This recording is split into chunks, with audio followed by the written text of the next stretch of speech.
Tired of the everyday routine? Ever dream of a life of romantic adventure? Want to get away from it all? We offer you Escape. Escape, designed to free you from the four walls of today for a half hour of high adventure. Tonight, we escape to Yucatan with a man and woman who dare defy the curse of the ancient priests of Maya to find a hidden jungle shrine and millions in jewels and gold. As Les Crutchfield and Paul Pierce tell it in The Golden Snake.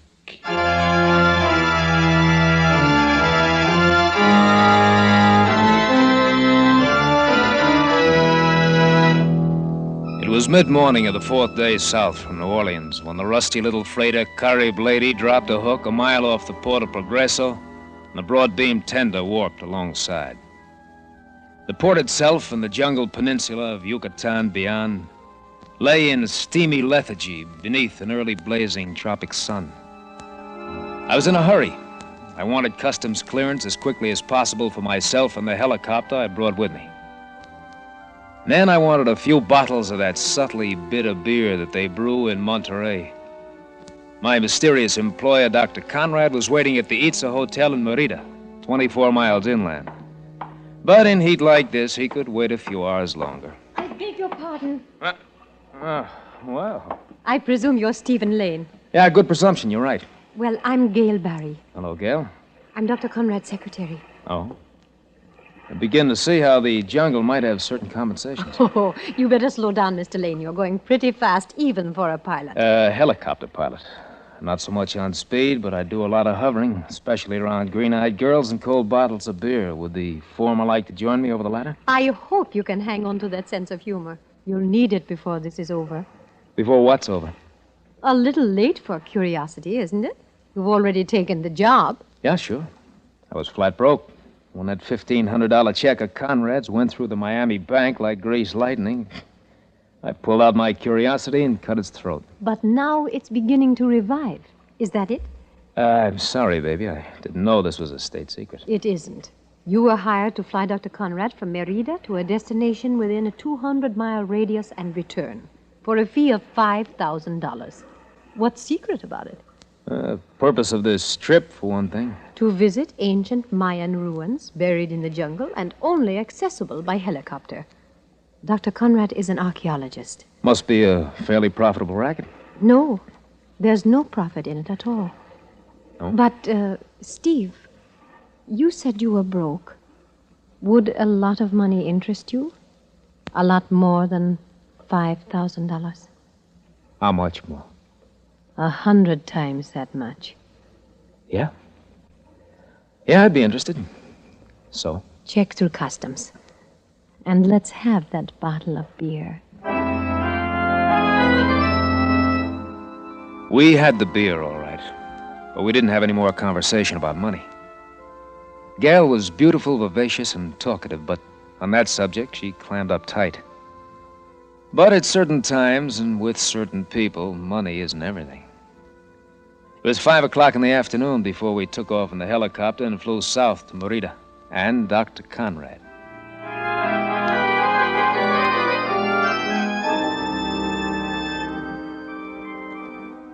You can look down from this balcony, Mr. Lane, and there lies the town of Merida, all silver in the moonlight. And you think it is nothing unusual, perhaps, but the town is Spanish, and beyond it is the jungle. And the jungle is still pure Mayan. Unconquered, old, and wise. Yeah, I've heard that theory before, Dr. Conrad. And you disagree with it, perhaps? I don't know.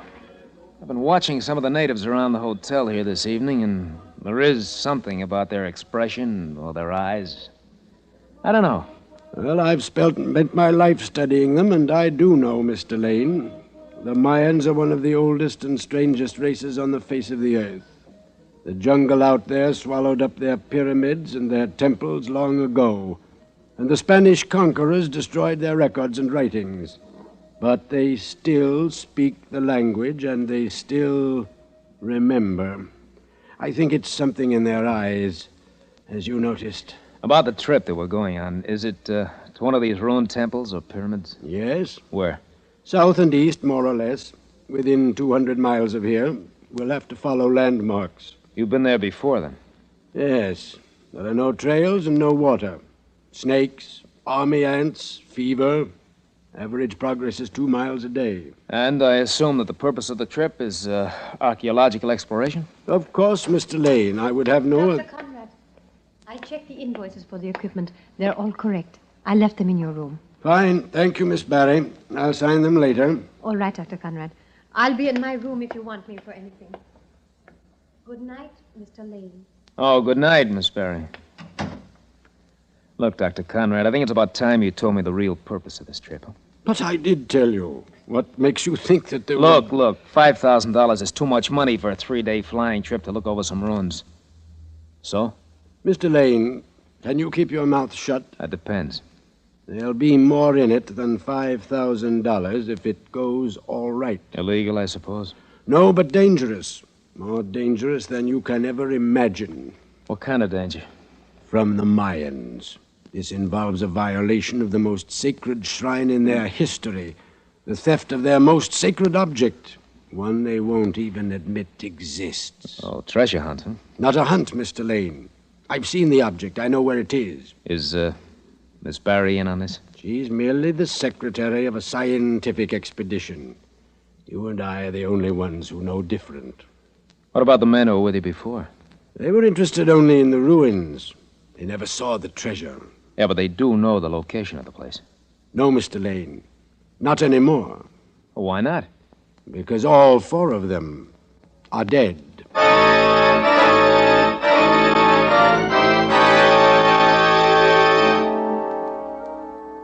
Yes, I can also tell you why Dr. Conrad didn't want to talk about it, Steve. It's because of that obsession of his, that fear of the Mayans and their vengeance. Yeah, but you feel it yourself. You told me earlier. No, not fear. Something else. Something deeper. Oh, Steve, please, get out of my room now. If Dr. Conrad found you in here, it would ruin everything. Honey, look, if I'm going to play games, I've got to know the odds. But I've already told you Dr. Conrad had nothing to do with their deaths. I know. 4 fatal accidents within a year. What kind of accidents? Different kinds. The first one happened 6 months after the joint expedition. Dr. Bentley and the original pilot took off from Merida and crashed in the jungle 10 miles from town. They were both killed. The native guide got out with a broken leg. I see. 2 months later, Dr. Pelton started overland through the jungle. A week out of Merida, he was bitten by a snake and died at one of the native Chicle camps. And the other man? His name was Dr. Blom. He tried to come north from Guatemala by canoe and was drowned when it capsized. Oh, by himself, was he? No. His native guide recovered the body. Native guide. In every case, it was a Mayan native. In at the death, you might say. Yes. That's what worries Dr. Conrad. Look, were all of these men trying to get back to that same temple? I think so. Because of the treasure? Probably. They knew they'd found the long-lost temple of Kukulkan, and they knew the legends. All right. Where do you fit in? What's the difference, Steve? You don't mind, do you? Mine? I like it. I also like to know the score. I'll do better by you than Conrad would. Much better. All right, baby. I'll buy that. Only there's one thing. Conrad hasn't told this to anybody before. How did you find out? From my father, Steve. Before he was drowned in a river in Guatemala. My real name is Blom. Yeah, I'd figured. Even though she'd never been to Yucatan before, she'd learned enough Mayan history and legend from her father to worm her way into Conrad's employ. The treasure, whatever it was, belonged to her as much as to Conrad. And given halfway even odds, I'd rather play Gail's game any day in the week and twice on Sundays.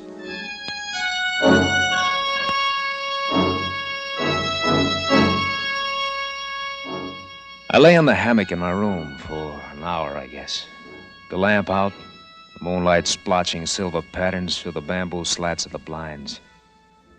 I smoke one cigarette after another while I try to fit all the pieces into place. I was tired, but I'd had several drinks at Johnny Walker that I'd brought along, and I wasn't asleep, that's for sure. So I don't know why I didn't hear the door open. Please do not be alarmed, Senor Lane. Huh? Lie still, make no outcry, and listen. You will not be harmed. For some odd reason, I couldn't move. I couldn't cry out. It took great effort just to turn my head and look at him.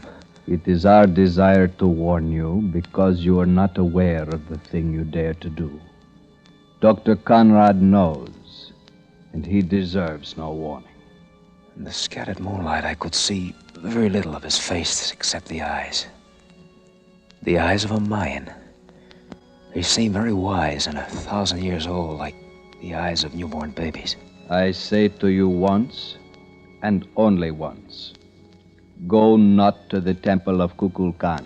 There seemed to be a strange music playing far off. The plumed serpent of gold must lie hidden for 5,000 years, and the time is not yet.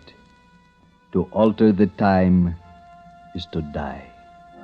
For just an instant, the moonlight shifted, and I saw the golden band around his forehead, raised in the front and fashioned into the feathered head of a snake. You have been warned, Senor Lane. I go.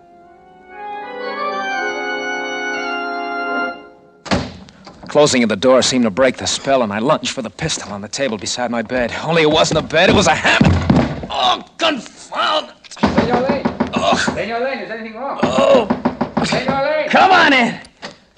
I was passing along the hall. I heard a noise. Who are you, anyway? Rodolfo Moreno. I am the night clerk. Look, did you see the man who came out of my door just before the noise? What, senor? No one came out. What? Well, I was only a few feet away. The hall is well lighted. But there was someone in here. I saw him. I heard him talking. He was a Mayan. Senor Lane, sometimes one from the north requires a day or two for becoming accustomed to the tropics. And I must tell you, the beer in Mexico is a little more strong than you may think. No, wait a minute. So you sleep now, we talk about it mañana, eh? Buenas noches, senor. Buenas noches. There wasn't much point in doing anything but follow the night clerk's advice. I couldn't very well go to Conrad and tell him a mysterious Mayan had come to my room to warn me, when the clerk had sworn he'd seen no one. I didn't see how Gail could help much. I didn't want to worry her without some definite reason.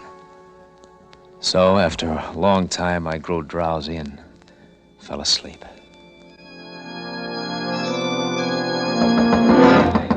Senor Lane, wake up. What?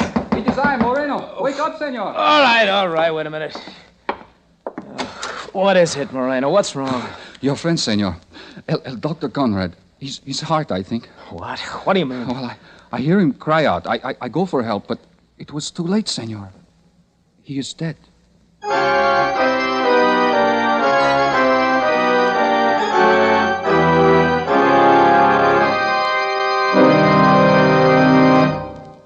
In just a moment, we will return you to the second act of Escape.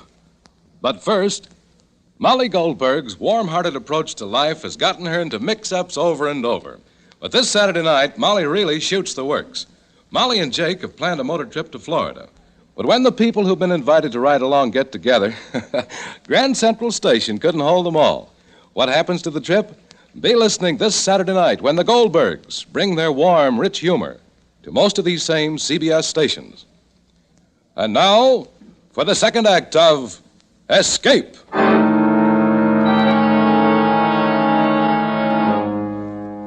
I went with the night clerk to Dr. Conrad's room. Met the local physician who had been called to the hotel. Told him to go ahead with whatever arrangements were necessary. There seemed nothing else to do. Dr. Conrad had died in his bed, apparently unmolested. His room was undisturbed, and Moreno, who from his desk had a clear view the length of the hall, said that no one had entered or left. Apparent cause of death, heart failure. But in a room a half hour later, Gail disagreed with such a simple verdict. There was nothing wrong with his heart, Steve. He died of fright. Sheer fright. I know he did. All right, honey, all right. But what caused the fright? The Mayans. Maybe the same one you said came to your room.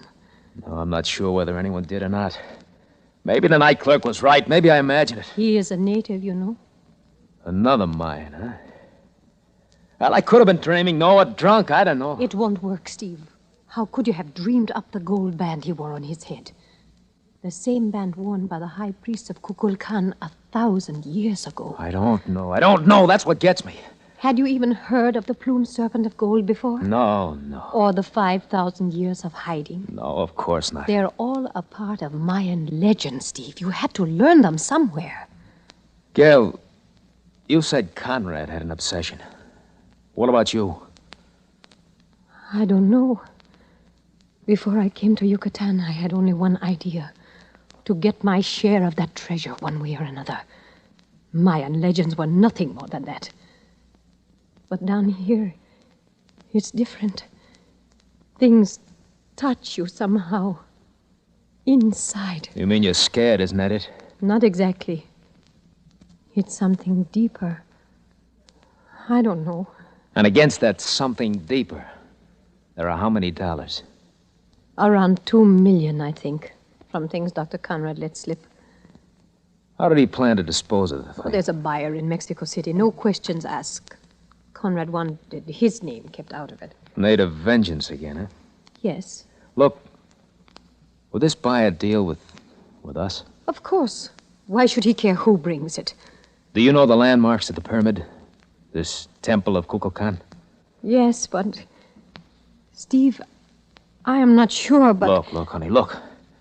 I've got a helicopter out there at the edge of town. Within 200 miles is a fortune for the taking.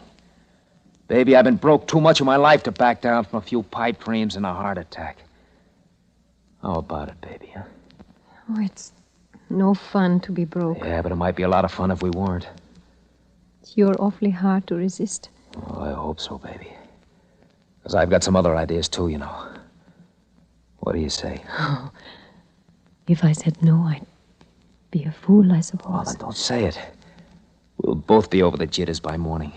And one thing, we won't have to worry about accidents. Our expedition won't have any Mayans along. Oh, Steve. I told you Dr. Blom was my father.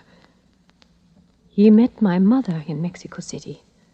She died right after I was born. But she came originally from Yucatan. And she was a Mayan.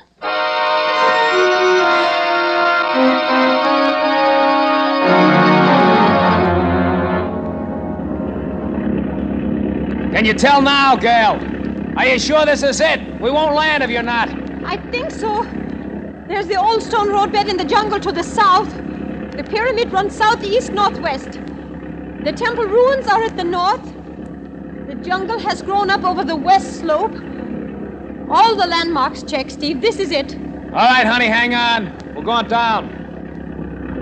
The Mayans didn't know it, but when they built these pyramids flat top, they were getting ready for the helicopters. We're down.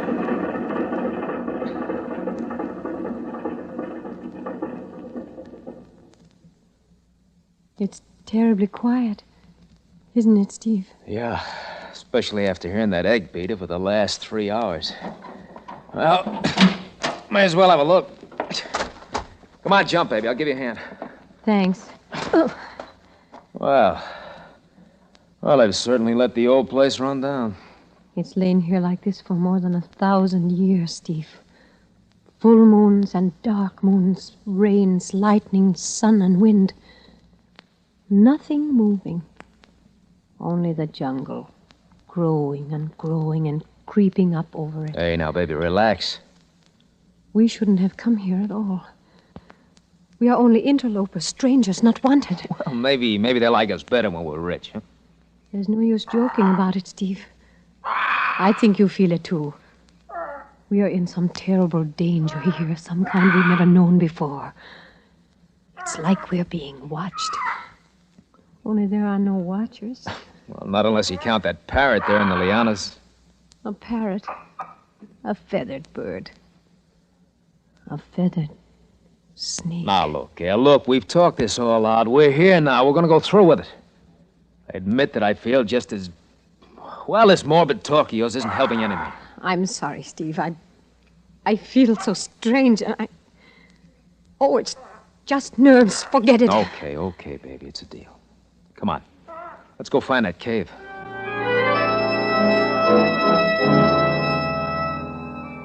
Gail had learned from Dr. Conrad that the treasure lay in a chamber inside the pyramid, reached by a tunnel which opened somewhere along the west face.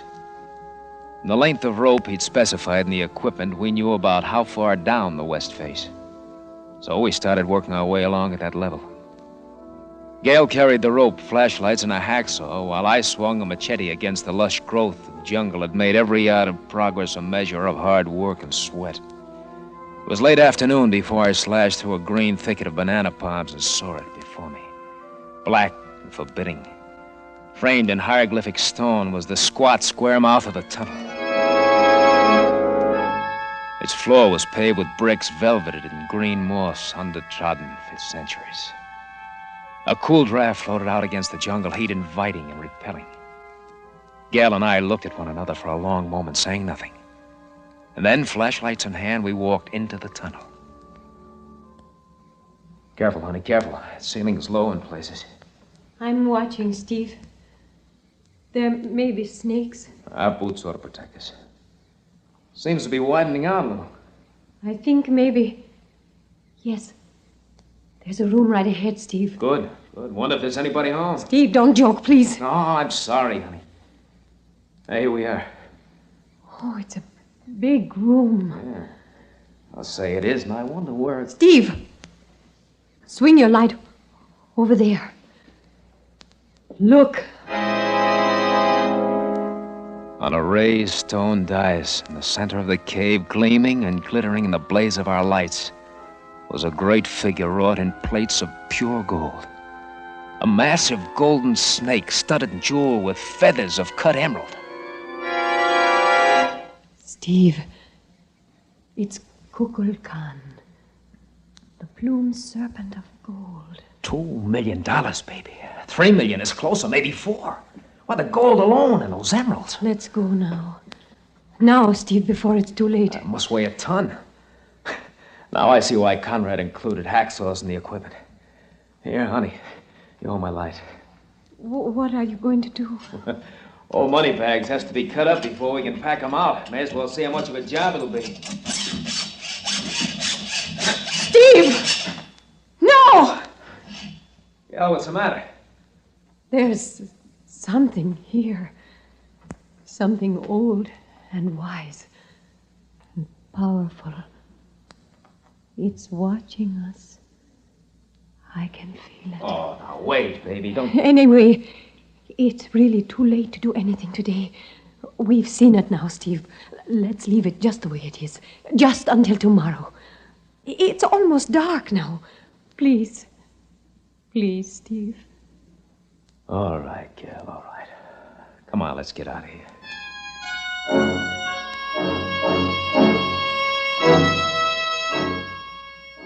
I pitched our camp on the level top of the pyramid, not far from the helicopter. Spread our sleeping bags and built a fire in a pile of stones.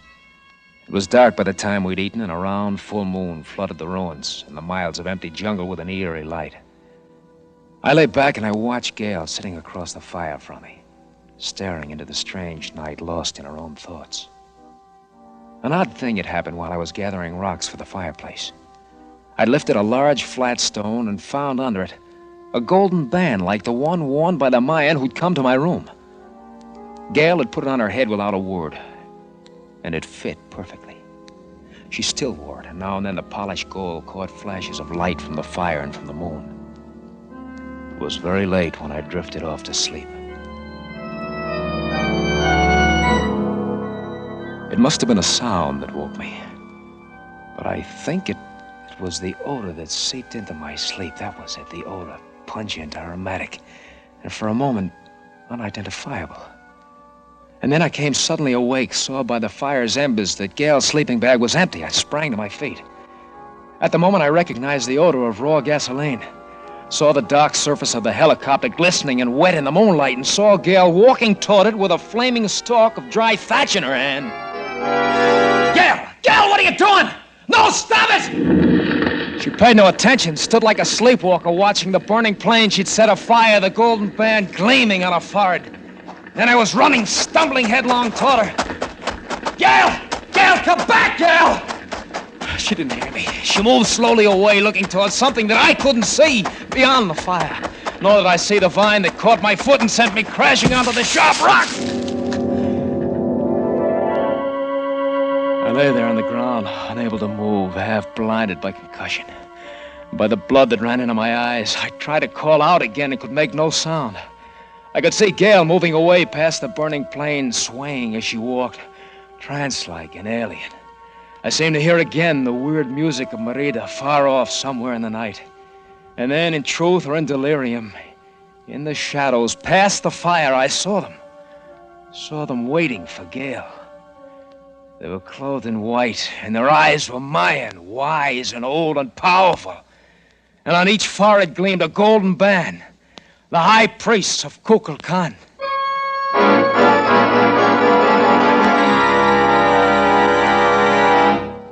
Senor, you feel better now, no? Better? I don't know. Who are you? Only a poor farmer, senor. Farmer? Where am I? In my casa, senor. You have been very ill from a bad wound to the head. But how did I get here? 3 days ago, you come from the jungle, fell at my door. I take care of you. Oh, thank you. Thank you very much. Sometimes you fight with me, say crazy words. But I know it is only the head is broken. I was running. I fell against a rock. I just can't remember much after that. No matter, senor. Tomorrow I take you to Merida. To Merida? But how can you? But so simple. In my cart with the burro. It is only 7 miles. 7 miles? But I was 200 miles from here. Quien sabe, senor. 3 days ago you come out from the jungle. Tell me something. Are you a Mexican? Pues, senor, I am a citizen of Mexico, but by birth, I am Mayan.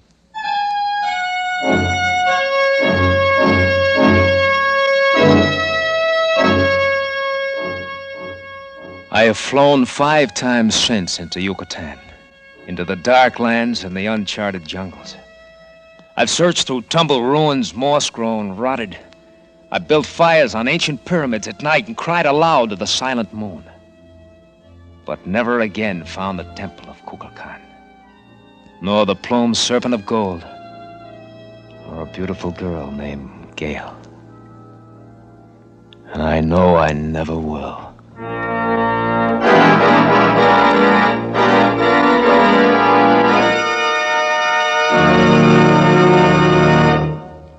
Escape is produced and directed by William N. Robson. Tonight we have presented The Golden Snake, adapted for radio by Les Crutchfield from an original story by Paul Pierce. Featured in the cast were Anthony Barrett as Steve Lane, Jeanette Nolan as Gail Barry, and John Hoyt as Dr. Conrad. Also heard were Rick Vallon, Harry Bartell, and Paul Freese. Special music arranged and played by Ivan Ditmars. Next week... You are stranded on the Yangtze River, 1,500 miles from Shanghai, and in the midst of all the displaced humanity of China, somehow you have been marked for destruction from which there is no escape. Next week, we escape with an exciting tale of fear, intrigue, and danger on one of the most colorful rivers of the world, as John and Gwen Bagney tell it in The Shanghai Document. CBS famous anti-crime series Gangbusters presents a real-life police story, The Case of the Wise Young Owl, this Saturday night. Remember to be tuned in to CBS, where Arthur Godfrey's digest of wit and humor is heard every Saturday night, the Columbia Broadcasting System.